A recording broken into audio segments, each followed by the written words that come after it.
potes, ça caille. Bon, aujourd'hui, je sais pas si tu as vu dans les commentaires, je refais une mise au point, tu vois.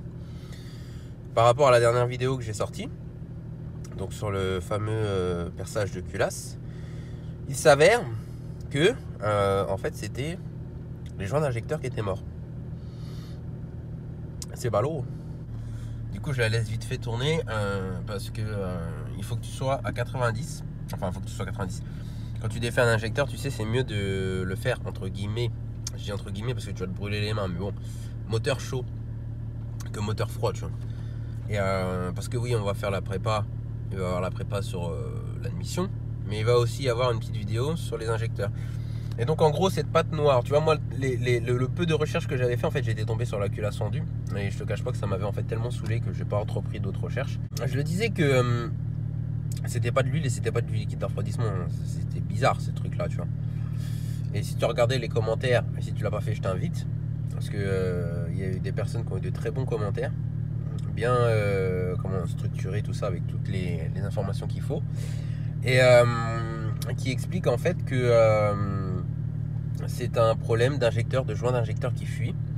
Et en fait, ce problème-là de joint d'injecteur qui fuit fait que ça ressort par ce conduit-là qui serait un conduit en gros de surpression, tu vois, pour évacuer espèce de gaz. Donc là, le seul truc, c'est que si les joints fuient et que moi je lui empêche de sortir, c'est pas si bon que ça. Après, une fois que c'est réglé, on s'en bat les steaks, tu vois. Et de toute façon, le fait que j'ai mis cette petite vis-là n'est pas dramatique dans le sens où, je sais pas si tu te rappelles, d'origine, le collecteur avait cette fameuse plaque qui bouchait ça, tu vois. Donc tu m'as compris. Donc bref, on va défaire l'injecteur pour changer les joints d'injecteur parce que ce problème là sur les 3 litres TDI, ce n'est pas une culasse fissurée comme on dit, l'avait dit au mec, c'est joint d'injecteur. Donc que dalle en fait. La bonne nouvelle c'est que la prépa va pouvoir continuer en fait. Ce plaisir d'ouvrir ton capot et de plus avoir cette odeur nauséabonde, tu vois. Bref. Pour défaire ton injecteur, là vu qu'il s'agit de cet injecteur là, on va se refaire de la place ici. On va débrancher la prise électrique et tu vas défaire les 4 vis qu'il y a ici. Donc dans un premier temps. Ah oui, et aussi ça, le petit téton qui est derrière. Bon, je te reprends une fois que j'aurai fait de la place. Le petit téton qui est derrière, attention, hyper fragile et en général casse tout le temps. Il y avait une patte là, tu sais, qui était mise comme ça. Tu l'enlèves. Moi, elle me sert plus à rien. Pas calègement. Hop, elle va jamais revenir. Donc, tu défais ton petit clipson ici. Pour défaire ça, c'est un truc, tu vois, qui vient comme ça. Tu le tires en l'air. En fait, il faut que tu passes un espèce de tournevis plat comme ça dedans et que tu te prennes appui sur l'autre partie là ici. Et tu le lèves. Ensuite, tu as ça à défaire. Et ça. Ça, c'est du 17. Et ça doit être du 13, je crois. Ou du 14. Ouais, du 14. Donc ça, c'est du 14. Tu défais ça. Ta prise pour la défaire, c'est tu pousses, tu lèves le petit bitonio et tu tires. Tirez pas, non. C'est en gros, tu vois, tu pousses comme ça. Là, tu la pousses. Tu lèves ton bitonio. Et après, tu la tires. Ok? Donc, en gros, tu vois, je l'avais déclipsé. Ça donne ça. Et là, après, elle vient toute seule. Tu vois? C'est comme ça qu'on défait une prise Volkswagen. Ça évite de les casser. Hein? Une fois que tu as défait ces 4 vis ici, ça, tu passes un petit tournevis plat, histoire de décoller, parce que tu as un joint toriqué ici. Et ça, tu le tournes. Et là, il va falloir faire extrêmement attention. C'est la partie la plus délicate. Tu vois, je vais faire le prof un peu de ce démontage. C'est-à-dire qu'ici, tu as 2 boulons. Ok? Lorsque tu vas démonter tes boulons, fais... Alors, prie, j'en sais rien. Tu masturbe-toi si tu as un trop plein de testostérone, j'en sais rien. Fais ce que tu veux. Mais il faut pas que tes boulons, ils tombent dedans. Ah bah, parce que sinon, t'es dans la merde, mon gars. Bah ouais. Parce que là, il y a les arbres à cam, et ceci, et cela. Et si t'as pas de chance, je sais pas par quel miracle, on va pas dire de la merde, tu vois. Mais en gros, tes boulons ne doivent pas tomber. S'ils tombent, c'est la merde. C'est... Enfin, tu dois enlever tous les autres injecteurs, tu dois enlever le cache-culbut, aller rechercher ton boulon, voir exactement où est-ce qu'il est tombé. Enfin, ça peut devenir catastrophique juste pour un changement d'injecteur, tu vois. La dose de stress est partie. Après, il faut la remettre. Moi, ce que je fais, c'est que en fait, je blinde ici dedans de graisse. Comme ça te fait une sorte de ventouse, tu vois, sur la vis. Et une fois qu'elle est défaite, je vais placer ce petit tournevis que je ne sais par quel miracle, je sais pas, je l'ai tordu. Mais en attendant, ça va me faire un petit support en dessous pour la vis et je le bloque et je l'enlève comme ça, tu vois. Et ça marche. Du coup, ça donne ça. Tu sais, avec un doum doum, et il sort. Donc voici la matraqueuse. Je sais plus combien j'ai acheté, mais j'ai acheté une misère sur Amazon, tu vois. En gros, tu mets comme ça sur ton injecteur, tu le visses bien. T'es pas obligé de le mettre avec une clé plate, tu vois. Mais tu le visses bien pour pas que ça nique les, tu sais, les filetages de ton injecteur. Donc là, tu as vu, ça bloque un peu, donc je vais devoir poser mes mains. Enfin, poser le téléphone pour pouvoir faire ça à cause de ça. Et après, tu sais, en gros, je vais taper bah, et avec les secousses, ça va venir. Ok, t'as compris? Donc, bravo les gars. Les mecs en commentaire là, qui ont dit que c'était ça, bah chapeau, parce que oui, c'est ça. Là, on le voit bien en fait. On voit bien, tu vois, toute cette partie là, la calamine en fait qui remonte. Et l'odeur. Ah, mais je t'explique même pas l'odeur dégueulasse qu'il y a. Donc, oui, la pâte noire qu'il y a sur ces culasses et qui ressort par le trou, c'est juste des joints d'injecteur. Et selon l'endroit où c'est placé, bah, ça sera ton injecteur. Quand tu sors ton injecteur, tu fais gaffe à la plaque ici. Là. Et après, de toute façon, quand tu... Oh la vache, comment ça pue ça! Du coup, je vais regarder le puits de jauge. Enfin, le puits de jauge. Le puits, comment il est. On va extraire le joint qui est tout au fond parce que c'est lui qui est problématique. Et oh la vache, et ça pue mais d'une force. Donc c'était bien ça l'odeur. Ouais les gars, je vais pas faire long feu, je vais avoir un cancer, ça c'est clair et net. Et en plus de ça, on voit en fait, on voit sur l'injecteur qu'il y a de la rouille. Qui dit rouille dit forcément humidité. Qui dit humidité, putain il y a de l'humidité, mais comment c'est possible ça? L'humidité qui était... Oh la vache. J'espère que ça n'a pas fait de la merde. Hein. Ça se trouve les ratés. T'as vu comme quoi ça peut te niquer un moteur ça? Les joints d'injecteur? C'est pas grave. On va lui pousser sa mère. Donc, je sais pas comment je vais faire pour nettoyer toute cette merde qui est à l'intérieur. Je sais pas si tu vois. Ouais. Je vais essayer déjà de remonter le joint. L'arbre à cam il n'est pas dégueu. Hein, il a pas de marque et tout. Hein. Là c'est parce qu'il y a de la saleté et tout. Mais l'arbre à cam il est pas marqué. Hein. J'ai vu tellement pire sur les... Bon, je ferai une autre vidange. Tu vois, du coup, c'est des linguets, c'est pas des poussoirs. Oh, c'est bon! Du coup, lui, on le laisse baigner dans du décap-four. Voilà. Quand il y a 6 tics, il y a à faire vex. Bref, du coup, putain, un joint d'injecteur, frère, tu te rends compte? Tu te rends compte? Merci Litso d'avoir fait cette vidéo. Qui a permis à des gars qui savent de quoi ils parlent de pouvoir commenter ta vidéo et d'induire, et de dire à d'autres personnes, en gros, bah ouais, mais c'est ça sur le 3 litres TDI. Ça fait une panne en moins. Or, c'est... Ouais, je vais arrêter de dire, oh, c'est beau, parce que... Ah. Franchement, désolé, madame Litso, mais j'ai vraiment pas le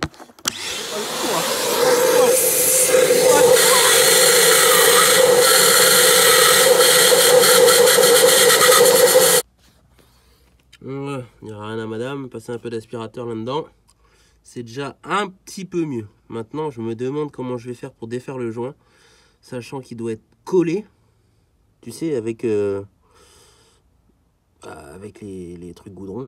Et donc, en fait, le trou que moi, j'ai bouché sur la culasse. Je vais essayer de zoomer. J'espère que tu vas le voir. J'essaie de me reprendre parce que moi, je l'ai vu tout à l'heure.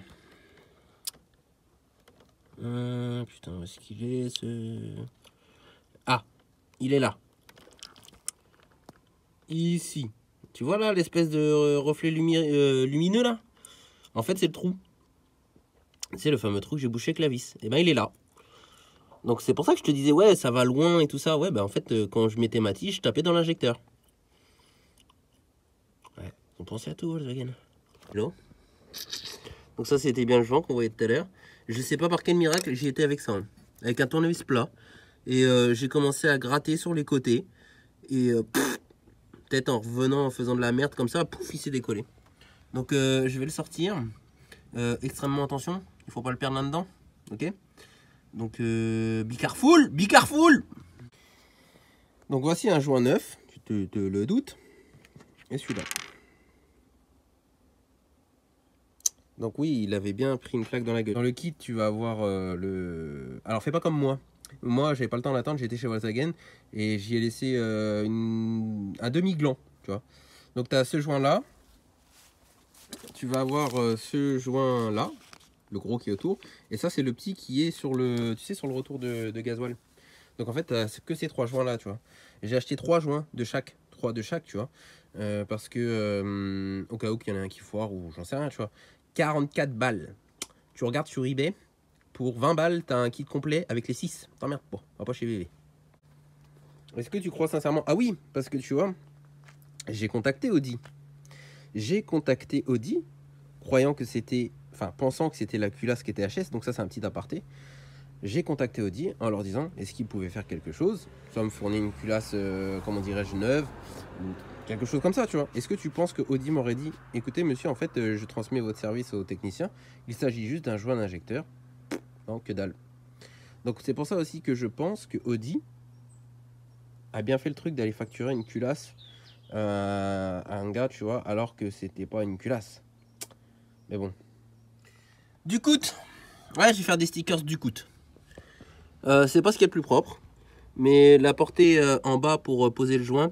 Ouais, je vais passer un coup sur les arbres à cam. La portée en bas pour poser le joint est plutôt propre. Donc je vais poser le joint. Et puis remontage à l'inverse. Et on sera pas mal. Pour remettre le joint.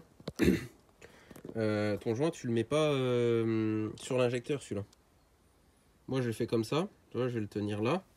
Je vais placer le tournevis, genre bien dans la gorge. Attends, je vais te mettre avec le flamme. Le tournevis bien dans la gorge, tu vois, comme ça. Donc là, il est bien dedans. Hop. Et voilà. Et après, tu le places là-bas au bout. Ah, t'es placé, toi. Voilà. Nickel. Et là, il est placé, tu vois. Comme ça t'évite de... Parce que si tu le mets sur l'injecteur, vu que l'injecteur, il est propre, t'as une chance sur 2 qu'il tombe. Même pour une chance sur 2, il va tomber, tu vois. Et donc, à ce moment-là, bah, tu seras dans la panade. Et parce que ça va tomber là-dedans, ou là-dedans, ou là-dedans, ou là-dedans. Donc là, au moins, il est mis. Après, tu remets ton injecteur. Comme je t'ai dit, le plus important, ça va être tes 2 vis ici. Tu vois. À défaire et à remettre, qu'il ne faut pas faire. Et là, encore plus... Bah non, je dis des conneries. J'allais dire une connerie. Mais de toute façon, il ne faut pas faire tomber ces 2 vis-là. C'est le plus important. Donc là, on va changer le joint. Donc on a changé le joint ici. On va changer le joint torique qui va se trouver ici. Tac. Ok. On a dans la pochette. Et l'autre joint torique qui se trouve ici. Là. Il y en a un petit. Et ben tout ça, on les change. On remonte tout. On démarre. C'est encore de la batterie. Puis on voit ce que ça donne. Bon, pour le réinstaller, ta bride. Ta bride, tu la mets comme ça. Ici. Bon, j'arrive pas. Voilà. Clac. On va se mettre ici. Pouf. Et de toute façon, elle va se régler avec les trous qu'il y a là-bas, tu vois, qui est là-bas sur la culasse. Tu mets un bout de joint, tu mets un bout de graisse sur le joint pour que l'injecteur rentre facilement. Et en fait, je vais me servir de ça. Tu vois, tout à l'heure, je tapais le doum doum, il faisait bah et ça sortait. Et ben là, je vais l'utiliser pour taper pour qu'il rentre l'injecteur parce que tu verras, ça sera quand même un peu difficile. Donc, dans l'autre sens, je vais taper boum boum boum et ça va placer l'injecteur. Et puis, c'est pas mal tout. Je vais pas le sauver comme un taré, tu vois. Mais c'est assez suffisant pour que tu le mettes, tu vois, comme ça, et que je fasse le fou avec la caméra et à mettre cette vis, tu vois, d'une main, like professionnel. Je t'ai pas dit, mais tu fais gaffe, hein, si tu fais tomber la plaque ici, elle a un sens. Et en fait, le sens, si tu veux, tu verras, ta plaque a fait une sorte de cuvette comme ça, tu vois. Et ben, c'est le sens de la cuvette qui va comme ça. Genre, en gros, ta cuvette, tu ne la retournes pas. Si tu la retournes, c'est ta cuvette, ça va te faire ça. Et ben non, il faut que la plaque qui fasse comme ça aille là-bas. Tu me suis? Vers la culasse. Genre, la plaque va vers la culasse. Et donc, elle est comme ça. Pour qu'en gros, ça appuie sur ton injecteur. Elle est centrée au milieu. Tu sais, tu avais 2 olives comme ça, là. Et au milieu, tu avais le truc. Donc, ça doit être centré. Moi, ce que je me suis... Oh là là. Ce que je me suis fait, c'est que j'avais fait un petit repère ici. Bon, là, on le voit plus parce que je l'ai manipulé, mais j'avais fait un repère là et là pour savoir à peu près comment était placé mon injecteur. Tu vois, tu peux pas te tromper avec la fiche, mais dans le doute, voilà. Alors, ce que j'ai fait, tu vois, ça, c'est une petite clé dynamométrique sans marque. Et j'ai une autre clé dynamométrique, genre du KS Tool ou un truc comme ça, une de marque de ouf, tu vois. Et c'est simple pour vérifier si celle-là disait, en gros, la vérité. Je l'ai fait claquer à 10 newtons pas là, hein, mais précédemment, et pour faire un test. Et j'ai pris la KS Tool derrière pour voir si elle claquait à 10 newtons. Elle a claqué à 10 newtons. Elle n'a pas claqué à 11, elle n'a pas claqué à 12, 10 newtons précis. Donc comme quoi, ça a beau ne pas être de la marque, elle fonctionne. Je crois qu'elle fait 5 newtons à 40 ou 50, je sais plus. Bref, tout ça pour te dire que les vis, tu sais les deux petites vis que je t'ai dit de faire attention de ne pas faire tomber, serre pas ça comme un enculé. J'ai fait un couple de serrage de 10 newtons, vu que j'ai pas la revue technique. Pour moi, au vu de comment c'était serré, 10 newtons c'est largement assez, tu vois. Par rapport au pas de vis et tout ça, enfin au pas de l'écrou, tu vois. 10 newtons, voilà. Bon, là, elle a vraiment pour le coup, jamais aussi bien tourné. Tu te rappelles dans l'autre vidéo, quand je rapprochais le micro, à ce niveau-là, on entendait un gros clac, clac, clac, clac. Enfin, un gros clac, clac. On entendait que c'était un injecteur qui pétait ou quoi, tu vois. Bref, coup d'odeur et bah, il démarre super bien. Pas de bruit bizarre. Et même à l'échappement, c'est peut-être trop. Mais là, ça pue un peu parce que je vais faire tomber en vite fait de la merde, tu vois. Mais je sais pas. Après, il y a beaucoup l'effet placebo aussi, tu vois. Mais pour moi, ouais, de toute façon, je vais refaire tous les jours d'injecteur là-dessus. Mais prochainement, tu verras pourquoi. Bah là, ouais, elle a quand même, elle démarre mieux. C'est incontestable. Des fois, tu voyais qu'il y a un peu d'hésitation, surtout l'hiver. Donc je me disais, bon, c'est bougie de préchauffage. Et j'avais que ce cylindre-là, qui était les autres, il n'y a pas de problème là-dessus. Mais quoi qu'il arrive, par la suite, je vais changer les autres joints d'injecteur parce que tu te doutes bien de si j'arrive à trouver ce que je pense. On parle un peu de la même chose, je pense. Tu penses? Nous pensâmes, ils pensaient. Donc bref, donc merci, un grand merci à ceux qui ont commenté. Et si c'est vraiment de la part d'Audi, bah encore une fois, ça prouve que ça c'est beau que sur les voitures. Mais en vrai, voilà quoi, tu vois. Ces 4, je vais ouvrir mon garage, les gars, vous allez m'emmener aux caisses, comme ça vous éviterez de vous faire enculer. Et qu'est-ce que je voulais dire d'autre? Oui, là l'autre truc qui me reste à voir, donc éventuellement s'il y en a qui connaissent ça. Moi j'ai déjà changé les cardans, enfin j'ai changé le cardan avant gauche. Ouais, parce que ça je l'ai pas mis dans la vidéo, mais c'est pareil, j'ai refait roulement avant gauche et cardan avant gauche, je l'avais mis sur Insta. Et en fait, si tu veux, quand j'accélère à bas régime, j'ai un gros tremblement. Pas tremblement, un cognement, voilà, plus un cognement, genre ça cogne dans la caisse. C'est pas le bimas parce que le bimas a été fait avec les chaînes quand je les ai fait. Donc moi je pense soit support moteur, support de boîte, cardan arrière, vu que c'est un quattro. Donc quand je parle des cardans arrière, tu sais, c'est ceux sur les roues, gauche et droite, ou arbre de transmission, donc qui relie le quattro à la boîte. Parce que tu as le flector, donc est-ce que le flector est pas mort? Et du coup c'est ça, tu vois.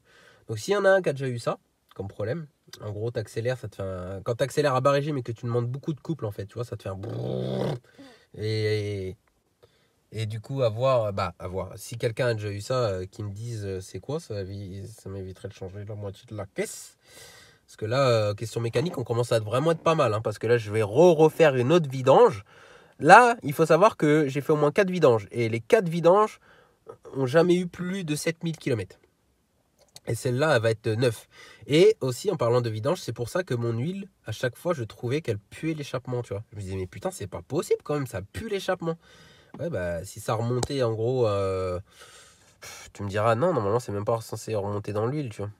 Peut-être une coïncidence, j'en sais rien. En tout cas, c'est mieux que ça soit comme ça. Tu vois bien que là, les joints, il n'y a plus de problème et tout. Normalement, il n'y a plus censé avoir d'humidité. En plus de ça, j'ai bouché le trou au bout. Donc, est-ce que c'est bien? Est-ce que c'est pas bien?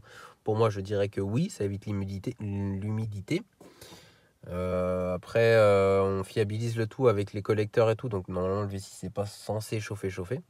Bref, on va continuer ou on va s'arrêter, je sais pas. Ça sert à rien que je te fasse un long monologue de ouf.